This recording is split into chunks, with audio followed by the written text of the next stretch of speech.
Assalamualaikum warahmatullahi wabarakatuh.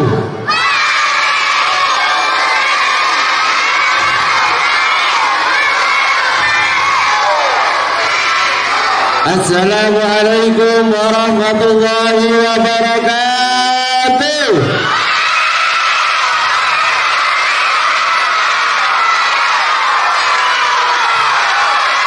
Bismillahirrahmanirrahim. Alhamdulillahirabbil alamin.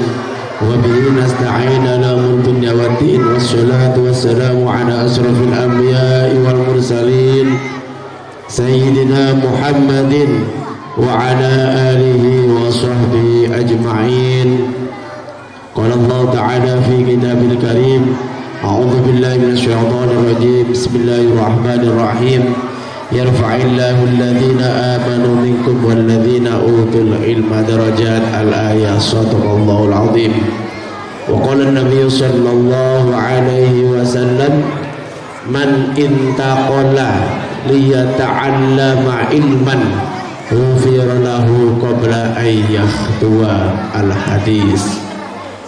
Yang kami hormati Bapak Kepala Madrasah Literasi Miftahul Huda dan juga semua dewan guru yang sangat kami hormati, anak-anakku mulai dari kelas 1 sampai kelas 6 yang berbahagia.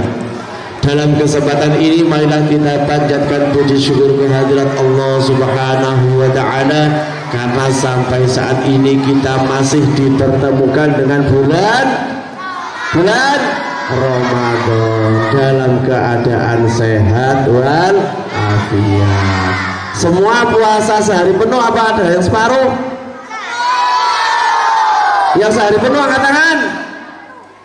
Alhamdulillah, rata-rata sehari penuh. Yang separuh setengah hari. Setengah hari salah banyak ada. Enggak apa-apa. Setengah hari enggak apa-apa. Belajar ya. Setengah hari. Yang kedua, sholawat serta salam semoga tetap tercurahkan kepada junjungan kita Nabi Agung Nabi Muhammad sallallahu alaihi wasallam, alladzi turja syafa'atuhu likulli haulin minal ahwal. Semoga kita semua kelak di hari kiamat diakui, dicari oleh Nabi Muhammad, dimasukkan ke dalam rombongannya, termasuk orang-orang yang akan mendapat syafaat. Amin amin ya rabbal alamin. Anak-anakku yang kami banggakan, materi kita yang kelima adalah pendidikan spiritual. Spiritual itu apa sih? Ada yang tahu? Ayo yang tahu saya kasih hadiah nanti. Spiritual itu apa? Spiritual. Ada yang mengatakan satu, ilmu jiwa, kejiwaan. Ada yang mengatakan paranormal. Ada yang mengatakan dukun. Jadi saya ibu dukun ya. Misalkan saya ibu pergi ke seseorang orang pintar, Pak, jodoh saya nanti di mana? Mbah, jodoh saya di mana? Nah, itu juga ada yang mengatakan seperti itu, spiritual. Tetapi yang akan kita pelajari pada saat ini adalah pendidikan spiritual yang bukan itu. Yang kita maksud adalah pendidikan spiritual adalah pendidikan yang berhubungan dengan sikap. Pendidikan yang berhubungan dengan sikap. Pendidikan yang berhubungan dengan perasaan. Pendidikan yang berhubungan dengan jiwa terhadap suatu hal yang tujuannya adalah mendekatkan diri kepada Allah Subhanahu wa ta'ala. Coba perhatikan. Yang pertama, Yang pertama adalah pendidikan yang berhubungan dengan sikap. Halo. Bagaimana sikap kita terhadap bapak ibu guru? Bagaimana sikap kita terhadap orang tua? Bagaimana sikap kita terhadap teman? Bagaimana sikap kita terhadap tetangga? Saya punya cerita, tolong didengarkan. Tolong didengarkan, yaitu sikap seorang anak kepada ibunya. Sikap anak terhadap ibunya. Siapa dia? Ia adalah orang penghuni langit. Kenapa kok dikatakan penghuni langit? Karena ia dikerumuni oleh beberapa malaikat. Tolong didengarkan. Siapa dia? Dia adalah orang yang terkenal hidup di zaman Rasulullah yang bernama Uwais Al-Qarni. Tolong dengarkan. Halo, yang belakang. Ada orang yang sangat takzim, ada orang yang sangat memuliakan kepada seorang ibunya. Pada waktu itu ibunya buta. Pada saat itu ibunya lumpuh.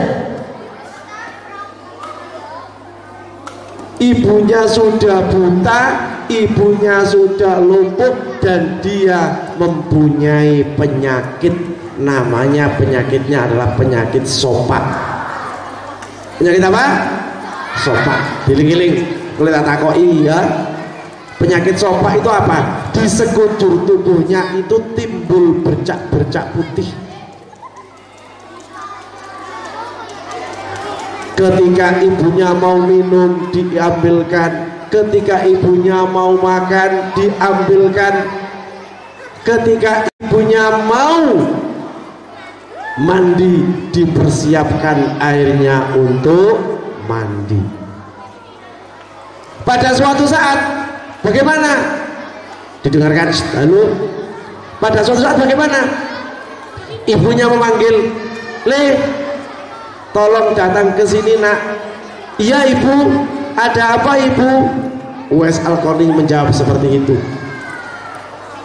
Nah,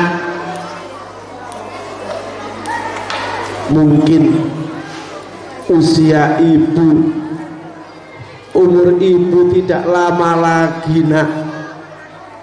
Mungkin beberapa hari, mungkin hanya beberapa minggu, mungkin hanya beberapa bulan ibu akan meninggalkan dunia ini, Nak. Seketika itu juga Uwais Al-Qarni langsung meneteskan air mata. Nangis dia. Menangis. Jangan mengatakan seperti itu, Bu. Apa yang ibu inginkan, apa yang ibu kehendaki. Nah, di sisa umur ibu ini saya ingin melaksanakan pergi haji ke Baitullah, Nak. Ya Ibu, saya siap untuk memergikan, untuk memberangkatkan ibu haji ke Baitullah, tetapi tunggulah beberapa saat kemudian, Ibu. Akhirnya bagaimana? Uwais Al-Qarni itu ya,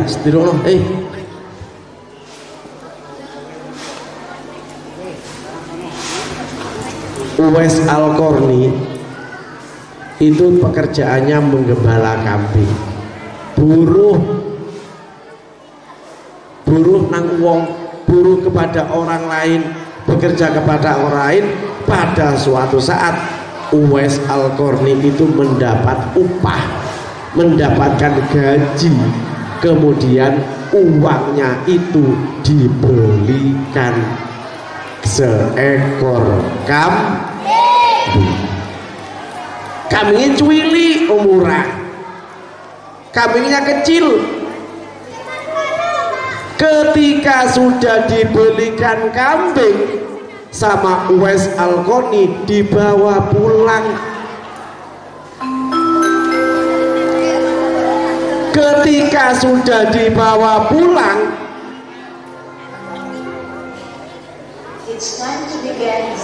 kambing tersebut oleh Uwais Al-Qarni itu digendong.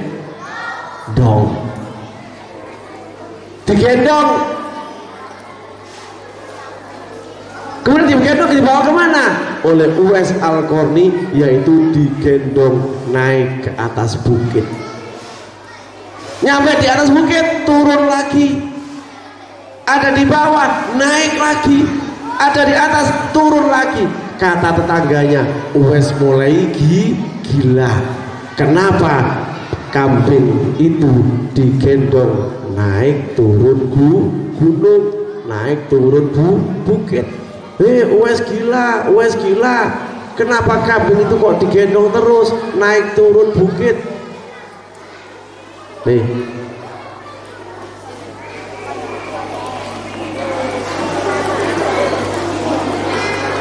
Uwais mulai gila. Kenapa kambing seperti itu digendong naik turun bukit?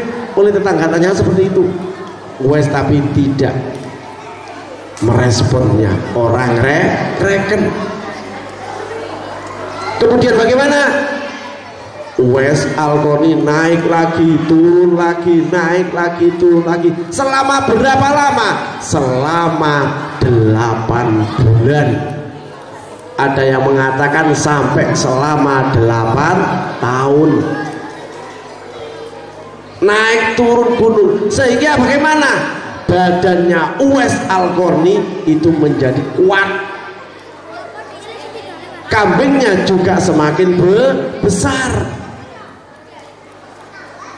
Gara-gara apa? Setiap hari, setiap saat selalu naik turun gunung.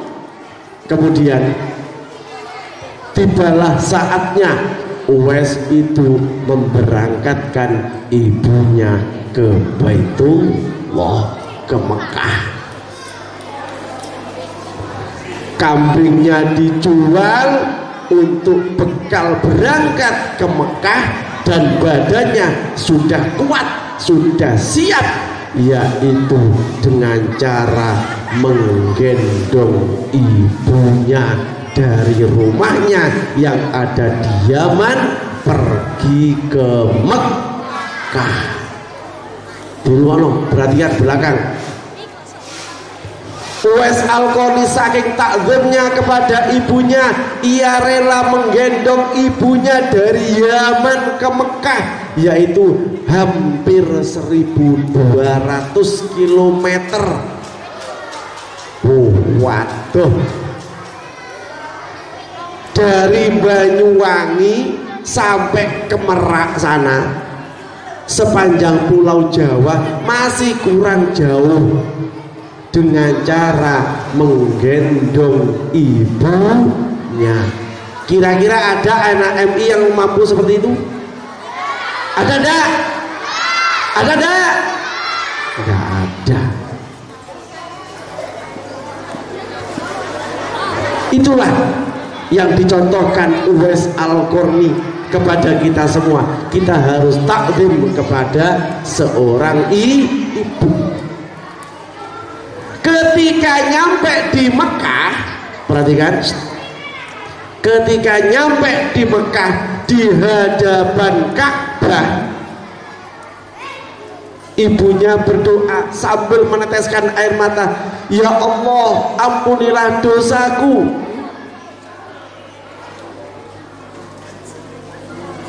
Ya Allah, ampunilah dosaku. Ya Allah, ampunilah semua dosa-dosaku. Katanya ibunya seperti itu.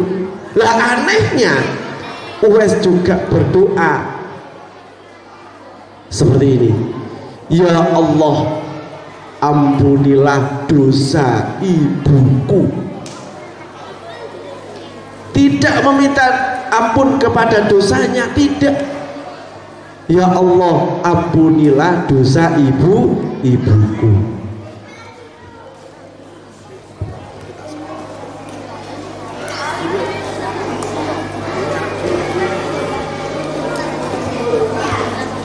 Uwais Al-Qarni itu berdoa kepada Allah bukan untuk meminta maaf terhadap dosa dirinya, tetapi minta maaf dosa ibunya.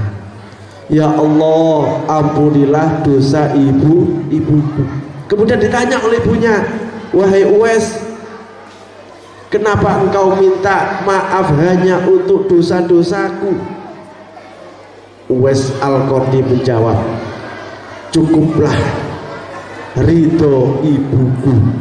Saya memintakan maaf kepada Allah terhadap dosa-dosa ibuku yang akan bisa mengantarkan saya ke surganya Allah. Seketika itu juga ibunya menangis, merangkul Uwais dengan erat bahwa engkau adalah anak yang paling taat kepada ibu. Nah, engkau adalah suri tauladan bagi orang-orang lain. Engkau adalah contoh yang sangat mulia yang selalu membuat ibu bangga. Kemudian diajak pulang. Ibunya diajak pulang oleh Uwais Al-Qarni setelah melaksanakan ibadah haji. Diajak pulang, nyampe di rumahnya, alhamdulillah Uwais Al-Qarni dan ibunya telah melaksanakan ibadah haji. Nyampe di rumah, ia minta izin kepada ibunya, wahai ibuku, apakah saya diperbolehkan, apakah saya diizinkan apabila saya minta izin kepada ibu untuk menemui Rasulullah? Ia ingin bertemu dengan Kanjeng Nabi Muhammad. Di mana? Di Madinah pada waktu itu. Dari Yaman berangkat ke Madinah. Ia diizinkan oleh ibunya. Iya nak, kalau engkau sudah bertemu dengan Rasulullah, cepatlah kembali, karena ibu di rumah seorang diri. Berangkat akhirnya. Ia berjalan kaki, melaku dari Yaman ke Madinah. Jaraknya jauh sekali, karena ia sudah terlatih berjalan naik turun gunung. Ia berjalan ke Madinah. Ketika berada di Madinah, ternyata Rasulullah sedang pergi perang. Ia tidak bertemu dengan Rasulullah, ia hanya bertemu dengan istrinya yang bernama Aisyah. Wahai Aisyah, apakah Rasulullah ada di rumah? Oh, mohon maaf, Rasulullah sekarang sedang pergi perang. Kira-kira kapan beliau datang? Beliau kembali kira-kira kapan? Belum tentu. Bisa jadi 1 minggu, bisa jadi 1 bulan, bisa jadi 2 bulan. Timbul perasaan bingung dalam hatinya Uwais. Gimana ini menunggu Rasulullah? Apakah ditunggu terus? Apakah kita harus pulang? Apakah saya harus pulang untuk menemani ibu yang berada di rumah? Akhirnya ia tidak menunggu Rasulullah, tetapi ia justru pulang, yaitu menemui ibunya kembali. Ketika bertemu dengan ibunya kembali, ia berpelukan dengan sangat erat. Ternyata beberapa saat kemudian ibunya meninggal, dan lama-kelamaan Uwais Al-Qarni juga meninggal. Dalam sebuah riwayat diterangkan bahwa Uwais Al-Qarni, halo perhatikan,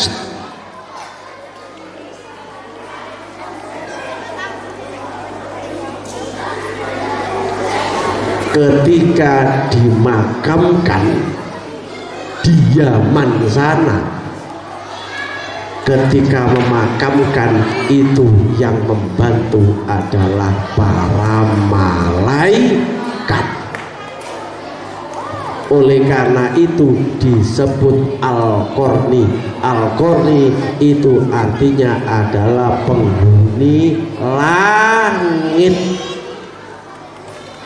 Oleh karena itu saya minta anak-anakku mulai dari kelas 1 sampai kelas 6, ayo mari kita hormati ibu, mari kita hormati orang tua.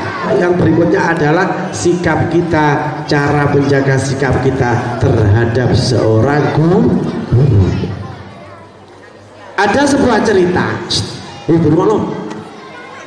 ada anak santri goblok, ada anak santri bodoh, gak bisa apa-apa, moco gak bisa, nulis gak bisa,